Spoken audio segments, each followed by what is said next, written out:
Hey everyone, welcome back to Ben's Almanac, the only show where you can watch it being built as it's being built. Okay, I really got to work on that opening, but it's good enough for now. All right, before we jump into it, two quick announcements. One, I added this little laser pointer thing because I think it'll help draw the eye and explain things better. And two, I updated the filters on my video screen here. So let me know if you like them. Along with the audio itself, it's been giving me trouble. I think I figured it out on this round, but we shall see. But let's jump into it. Devlog number 6. So last week we determined which tools we wanted to use to build a repeatable presentation. As a reminder, our goal is to make an AI driven Zoom meeting. So a slightly surreal, but like AI masquerading as a person holding a Zoom meeting that they built themselves. And in order to do that, we need repeatable presentations. The options we have to build those presentations were Beamer and LaTeX, Google Slides API, and PowerPoint and Python. We determined that PowerPoint and Python was by far the best to start off with. The reason being that Beamer and LaTeX, while they are the most repeatable and to a lot of extents some of the most polished consistently, they output a PDF. And a PDF is, in this case, kind of like making a scrapbook where you glue everything down and then it's really hard to change or adjust afterwards. And so while this had repeatability and polish, it didn't have any ability to adjust it after it was done. And that's a problem when you're trying to give AI the reins and then you're going to have to fix it so it's not a total disaster, theoretically. Google Slides API, on the other hand, is pretty similar to PowerPoint, but it's more designed for sharing as opposed to polishing individual decks or presentations. And so for my use case, this was not needed for the amount of additional effort it would involve and the lack of documentation and tooling flexibility that PowerPoint has, just because it's by far the oldest thing that's doing this. So PowerPoint and Python is what we settled on. And that brings us to the initial testing for this week, where I largely took the documentation for pptx, like building PowerPoint files, I imported it, and then I started testing around with it. And I did this using the repo that we built in the first few weeks and using something called a Jupyter Notebook. For anyone who's unfamiliar, a Jupyter Notebook is a way to run code that's less for like building an application where you might just have a specific .py file that does a really particular thing and good source code and all that. No, for a notebook, it's more about testing. You run something, and then you can see the code, and you can see the output, and then you can move into a new cell. It's supposed to mimic doing something by hand, except you're doing it on your computer, and you can see the output as you go.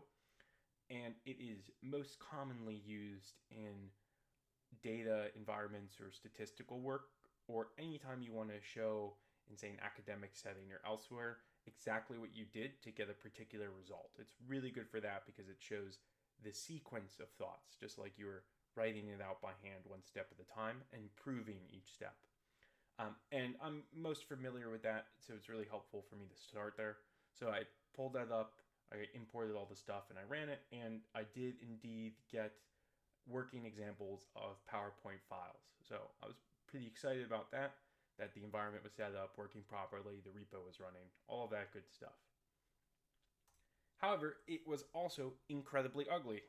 The default standards here are super basic and just like hard to look at. So even when I was running various tests and outputs in it, positioning things by exact location on some slide or pixel, like you can target by pixel exactly where you want something to be. So there's a lot of fine grained control, but you have to do that repeatedly if you want something like to be useful, and that's obviously a really inefficient way to go about making something polished.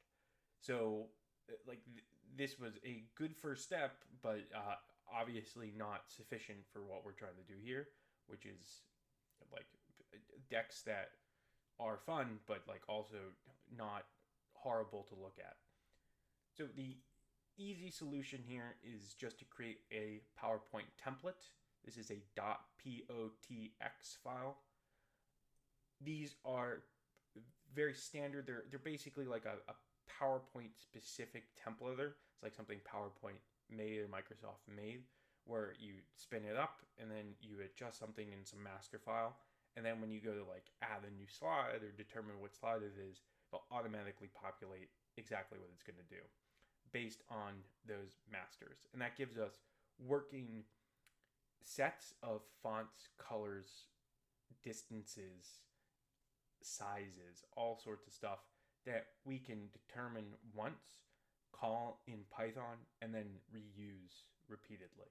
And that will hopefully allow us to create that polish that we're looking for, but without having to define it by hand, which would be a pretty big waste of time. Fortunately, there's a lot of documentation here, so like YouTube and online, like not reports, but online writings about exactly how to go through it. And so I've already started creating this week, and will hopefully be done by next week. That's my big target goal, is to get a template done that I can feel comfortable using moving forward. In order to adjust a template or use one, I need to determine exactly how our use case here is going to differ from other individuals' use case. So like there's a lot of tools online for just pulling in existing templates. I believe it's Presentation Scrapyard is like one of the tools. There's like stuff by McKinsey that they like open source and things like that you can pull and use yourself. The issue for me is that most presentations are designed for somebody presenting in person. So there's usually like a screen behind you, and then you're in front of it and you're talking, you're making gestures and pointing to things. Whereas we're doing this purely and explicitly for something that is reminiscent more of Zoom. So if you look over here, you'll notice I have my little like Zoom icon. And if you look over at this template sketch I made, you can see, that's me, Mac, over here. And we're going to be adding Delta, who will actually be running the meetings later on. And so that's going to take up more screen space. And that means that like when we're actually creating these files, it needs to take into account exactly what the environment will be that these presentations will occur on. So what I'm thinking of is, standard title, standard body, choose all the font sizes, colors, indent spacing, stuff like that. And then add in placeholders for these so we know exactly where they should be when we're running the little recording studio suite. And then finally adding in both a footnote section as normal as well as a metadata section. Because we're going to be going through a lot of iterations of these files, I think it'll be helpful to have something stamped directly onto the presentations itself. And when you're doing a lot of this AI automation stuff, I think one of the biggest complaints people have is being deceived that somebody worked on this. I mean, in this case, I'm being really clear of explicitly what I'm doing, but incorporating it directly into the slides themselves, I think will be a helpful way to get ahead of any confusion later on if these decks start floating around. And so that's my goal for this next week. Get the template master deck up and running in order to use it for Python itself. Then the week after, when I incorporate that with the YAML I've already been working on and the like architecture on the back end that's been created, in order to try to do like a 2-3 slides devlog of produce it from scratch. That's the dream, is to have a couple of those out within the next couple weeks. Because some of my adoring fans have wanted me to speed up. They really want to see the show get going on. So if you're watching that right now, thank you so much for the push. I know you are well loved.